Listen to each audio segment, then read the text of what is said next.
The Queen Charge is undoubtedly the strongest starter for any attack, but without these tips, you will fail regardless of the hours that you put in. So I'll be breaking down everything from the basics to the advanced things that you need to know, while also giving you practical examples of how to use the Queen Charge on any base you see. But first, we need to start with the very basics of the Queen and the Queen Charge so you have a strong foundation to start with.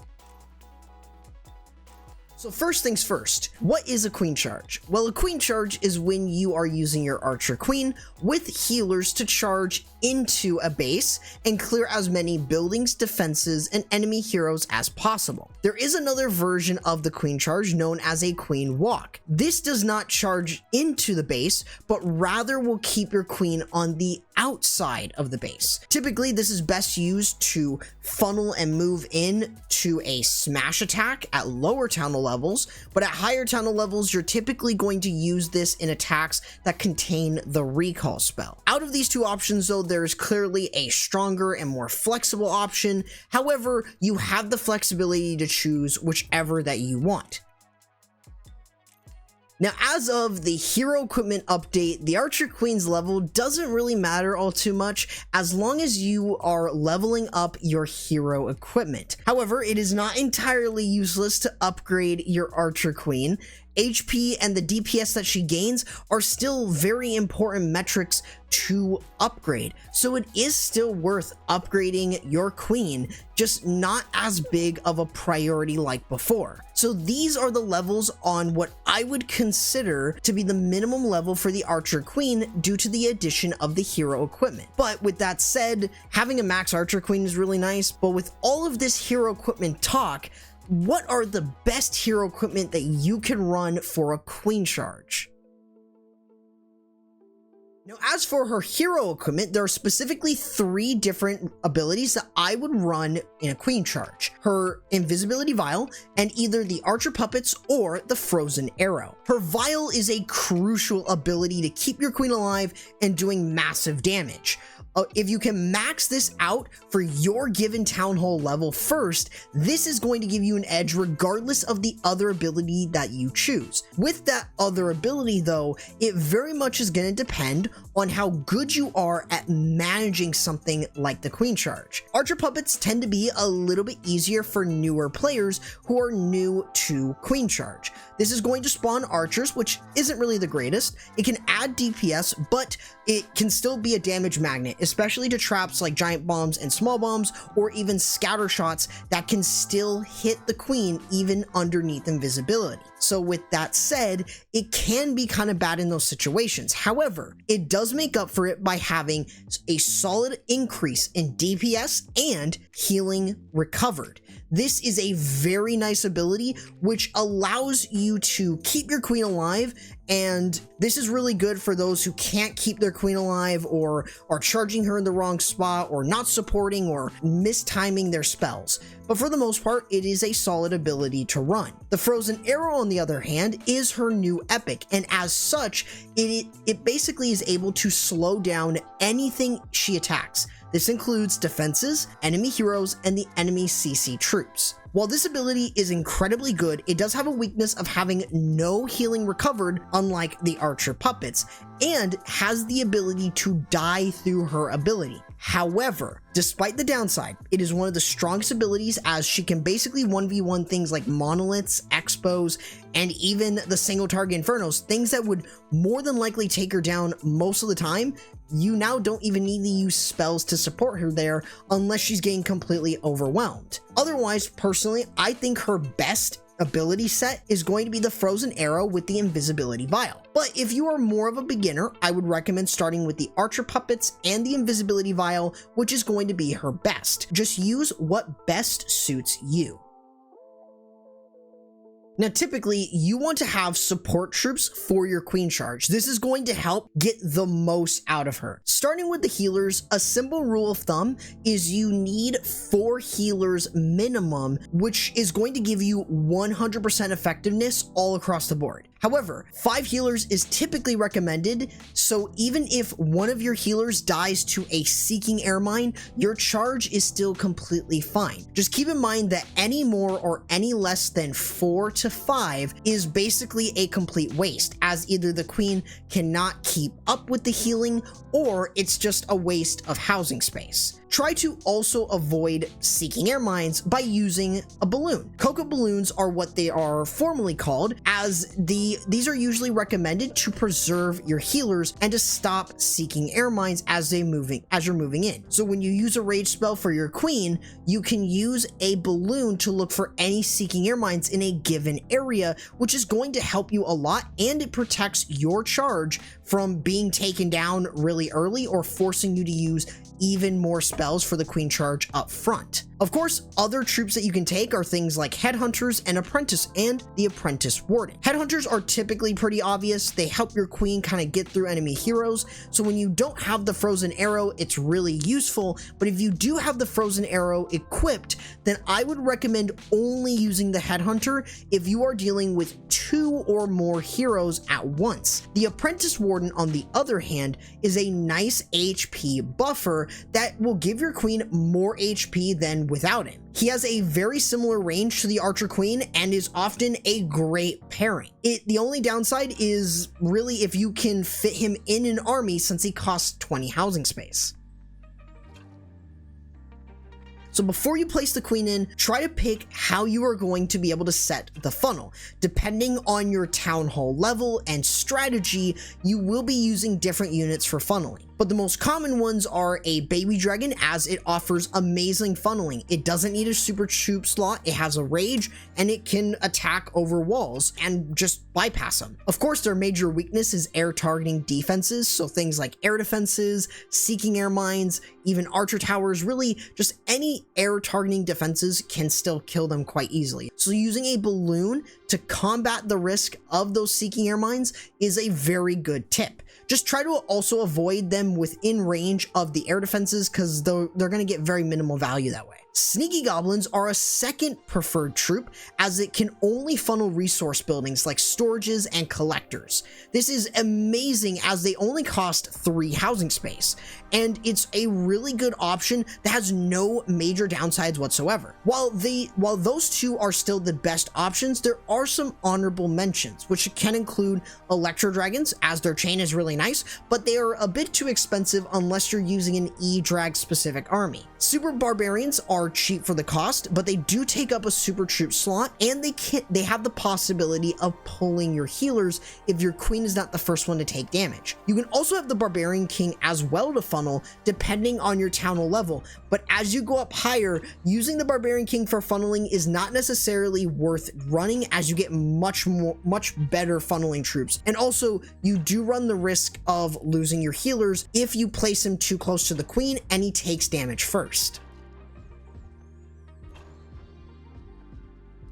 Now, to access the base, you want to make sure that you're first starting your charge by placing her in a given area. It should be an easy area to get your charge started. So try to avoid areas of high DPS, and also try to avoid air defenses very early on, as they can possibly snipe your healers if you're not careful. Of course, you just want to make sure that you have an easy place to funnel so you can get your queen to go in the right direction. Now, from there, you want to easily gain access into the base. Usually, I will recommend super wall breakers or regular wall breakers, as they just make it so much easier to get in, like their name suggests.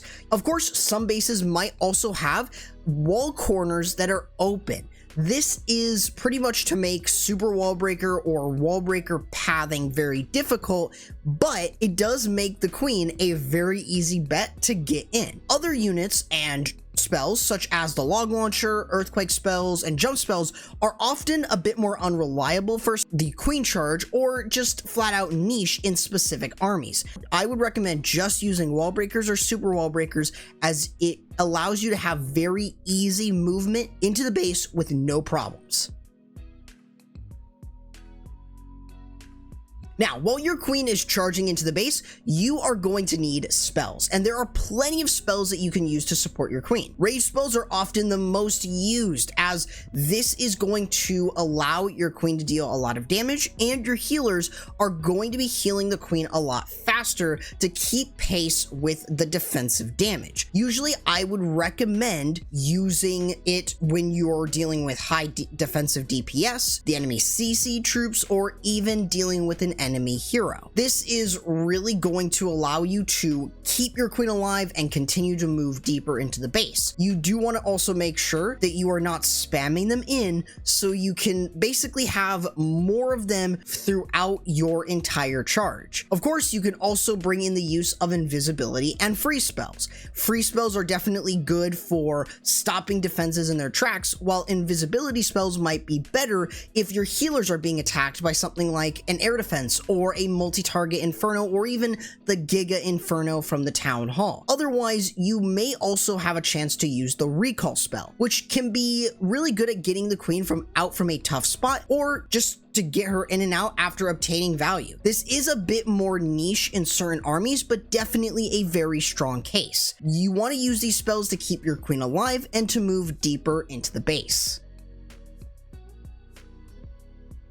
Now, as your queen is going deeper into the base, she's going to be dealing with the enemy CC troops, and those CC troops can be quite troubling. So let's explain it. There are two specific types of CCs, damage CCs and tank style CC. In dealing with a tank CC, this is things like a lava hound or an ice hound, you typically want to just let the queen be. You can use a rage spell to speed up the process since those tanks have a lot of HP, but once they get to around half HP, use a poison. Of course, you should also bring in the use of archers or minions in order to help speed up that process. As for the damage CCs, these require you to be a little bit more on your toes. You want to poison things like headhunters or witches, since they spawn troops that can easily overwhelm your queen, and of course, possibly even using a free spell can help you get through these type of damage CCs, especially as you're dealing with something either like a baby dragon or super minions. You just want to make sure that they don't force your ability or end up killing her through her ability. You want to practice this as much as possible. However, there are some additional things that you should be doing if you want to improve.